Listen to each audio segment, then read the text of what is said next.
Nora signed the papers with shaky hands, ink smudging on the dotted line. At 29, she'd hit reset, divorce final, nursing shifts cut, savings thin. The house was a steal, $80,000, a sagging Victorian in rural Maine, foreclosed and forgotten. Needs work, the realtor, Greg, had said, smirking. She didn't care. It was hers, a lifeline after a year of hell. She moved in October, leaves crunching under boots, the air sharp with pine. The place was a mess, peeling paint, creaky floors, a basement like a dungeon. Nora loved it. She'd fix it up, flip it maybe, start over. Nights, she'd hammer nails, radio blaring, drowning out the silence of her old life. Greg called once, pushy. Sure you don't want to sell? Market's hot. She laughed him off. It's mine. Then, in the basement, she found it. Stripping moldy paneling, her crowbar hit hollow at a seam, not solid. She pried harder, and a section swung open, dust billowing. A room, small, sealed. Inside, a metal box, stacks of cash, $50, 000, she'd count later, yellowed journals, and a photo. A girl, maybe 10, staring back with Nora's dark eyes, her sharp jaw. Nora's breath caught. Who was she? Heart pounding, she grabbed the journals and climbed upstairs, the house suddenly too quiet. Nora sat cross-legged on her kitchen floor, journals spread out, the photo beside her. The handwriting was spidery, dated 1978, Henry Voss, the name scrawled inside each cover. She'd never heard of him, but he'd lived here, owned this house. March 12th, they'll never find it. I made sure. The pages were frantic, talk of a fortune, a burden, a night he couldn't forget. She's gone. I did what I had to. The cash was crisp, old 20s and 50s, bundled tight. Nora's nurse brain ticked, $50, 000 wasn't chump change in 78. Henry rambled about a girl, my light, lost to him, and a man named Carl who'd crossed him. The last entry chilled her. October 31st, 1980, Carl's gone. Married him myself. No one knows. Nora dropped the book. Murder? Dear? She studied the photo again. The girl's hair, her nose, it was like looking in a mirror, 20 years back. Nora's mom, Ellen, had grown up nearby, died when Nora was 12, car crash. Could it be her? She shook it off, coincidence, maybe. But Henry's words stuck, fortune, death, a secret sealed in her basement. She locked the room, slept with a bat by her bed, the house's shadows deeper now. Nora couldn't let it go. Next day, she hit the library, microfiche, dusty records, anything on Henry Voss. He was a ghost, owned the house till 1981, then vanished. Locals called him a hermit, lived alone, no family, rumored rich from logging. An article, faded, mentioned a disappearance. Carl Tatum, 1980, logger, never found. Henry's name wasn't tied, but the date matched his journal. She asked around town, cafe, hardware store. Old-timers clammed up. Voss? Cursed place. Leave it, one grumbled. A woman, Ruth, whispered, heard he killed a guy. Hid something big. Nora's skin prickled. Back home, she mapped Henry's words, mentions of the ridge, a lockbox. The cash wasn't all, he'd stashed more. Greg called again, voice oily. How's the house? Offers up, $120, 000. She lied, not selling. He pushed, old places got ghosts. Careful. Was he fishing? She hung up, uneasy. That night, she searched the basement, found scratches on a wall, like a marker. She grabbed a shovel, dug, and hit metal, a second box, rusted shut. Inside, $100,000 more, and a locket. A girl's face etched on it, her face, her mom's. Nora's world tilted. This wasn't random. The locket trembled in Nora's hands, silver tarnished but clear. Ellen, her mother, age 10, etched in profile. Henry's light was her mom, his daughter. Nora's grandpa was a vague memory, died before she was born, Mom said. No name, no photos. Could Henry be him? She called her Aunt June, Ellen's sister, voice tight. Did Mom ever mention a Henry Voss? June paused. Our dad? Yeah, Henry. Left when I was little, Mom too young to remember much. Crazy guy hoarded cash, took off. Nora's pulse raced. Why didn't you tell me? June sighed. He was a nutcase. Died, we thought. Why? Nora lied. Old records at the house. She hung up, reeling. Henry was her grandfather. The girl in the photo, her mom. The cash, the murder, her blood. She reread the journals. Henry wrote of Ellen's birth, 1968, a wife who left, taking her. Carl stole my chance to find her, he'd scrawled. Nora pieced it. Carl, a friend, betrayed him, maybe over money, maybe Ellen. Henry killed him, hid here, died alone. The fortune was real, and hers. But Greg's calls not. Did he know? Greg showed up uninvited, truck rumbling in Nora's drive. She met him outside, arms crossed. Thought I'd check in, he said. I'm starting. House treating you okay? She nodded, curt. Fine.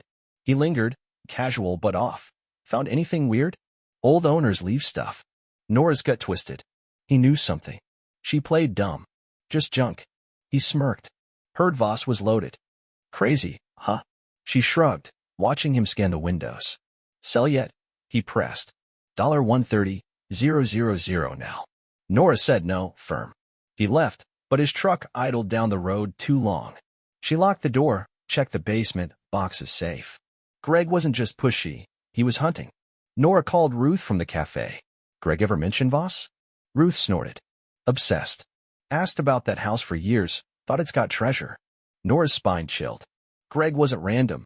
He targeted her sale, cheap, to dig himself. She hid the cash, added crawl space, lock it too. Henry's secret was hers now, and Greg was a threat. She'd wait him out, dig more. Her family's past wasn't done whispering. Henry's journals mentioned the ridge 10 times, obsessive, vague. Nora grabbed a map, traced ridges near town. One fit. Pine Ridge, 5 miles out, overgrown. She hiked it next day, boots sinking in mud, shovel slung over her shoulder. If Henry hid more, it was there Carl's grave, maybe the rest of his fortune. The ridge was eerie, pines thick, wind moaning. She followed his clues. 3 oaks, north face. Found them, gnarled, ancient. She dug, sweat dripping, and hit something another box. Bigger, locked. Inside, $200,000, gold coins, a revolver. And bones, human, cracked skull. Carl. Nora gagged, but bagged the gun, coins, cash. The bones stayed. She'd deal later. Driving back, headlights flashed behind Greg's truck, tailing. She sped up, lost him in town. He knew she was onto something. How? She stashed the haul in her attic, gun under her pillow. Henry's words echoed. No one takes what's mine. Nora felt it now, his blood, her fight.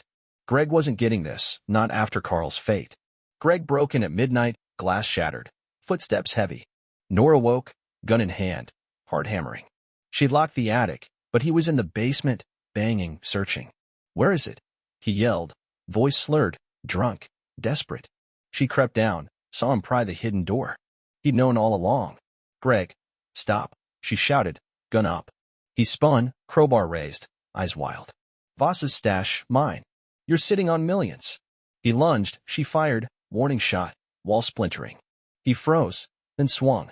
Nora dodged, tackled him, nurse strength, adrenaline. She pinned him, zip-tied his wrist with cable from her toolbox. You're done, she panted. Cops came fast, Greg raving about treasure, her with a gun permit. They found his truck, maps, Voss's old tax records. He'd stalked the house decades, waiting for a weak owner. Nora showed the first box, $50,000, kept the rest quiet. He attacked me, she said.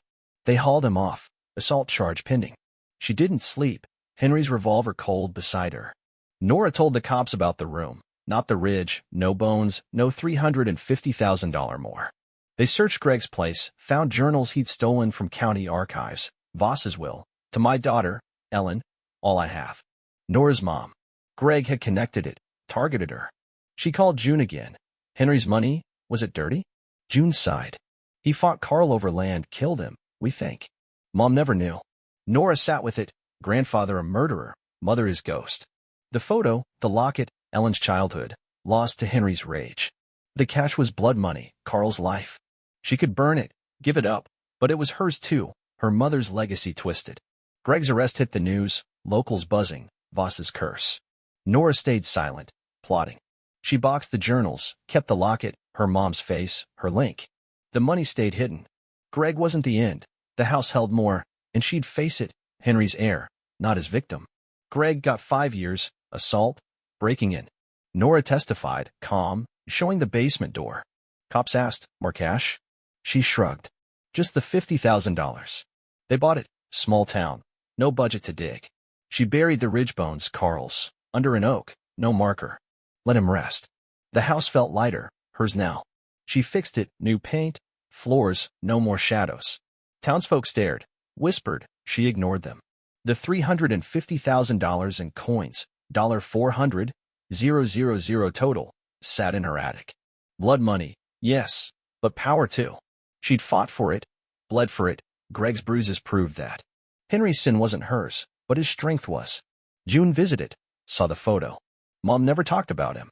Guess he loved her, his way. Nora nodded. His way sucked.